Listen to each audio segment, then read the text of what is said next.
Ballygunge cultural অ্যাসোসিয়েশনের দুর্গাপুজো এবার পা দিল ৭৬ বছরে। রবিবার খুঁটি পুজোর মাধ্যমে পুজোর সূচনা। এদিন খুঁটি পুজোয় উপস্থিত ছিলেন টালিগঞ্জের বিজেপি বিধায়ক পাপিয়া অধিকারী।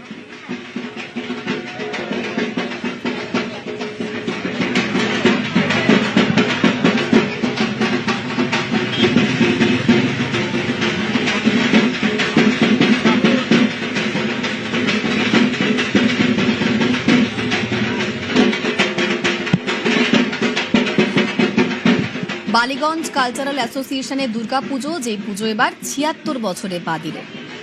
খুঁটি পুজোর মাধ্যমে পুজোর সূচনা।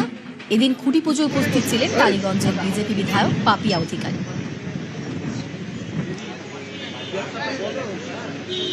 দারুণ লাগছে। বালিগঞ্জ কালচারাল অ্যাসোসিয়েশনের থেকে সাথে আমি যখন ছোট, এটা ৭৬ বছরের পুজো, আমরা যখন ছোট তখন থেকে এর সাথে জড়িয়ে আছি। মানে ধীরে ধীরে ধীরে ধীরে এই পুজোটা অনেক বড় হয়ে গেছে এবং বাংলার ঐতিহ্যের সাথে, বাংলার সংস্কৃতির সাথে জুড়ে আছে। It's really a great honour for me to be invited as MLA. কিন্তু ওরা আমাকে এমএলএ নয়, ওরা এখানকার মেয়ে, এখানকার বৌদি হিসেবেই আমাকে চিনেছে। সো খুব আনন্দ লাগছে।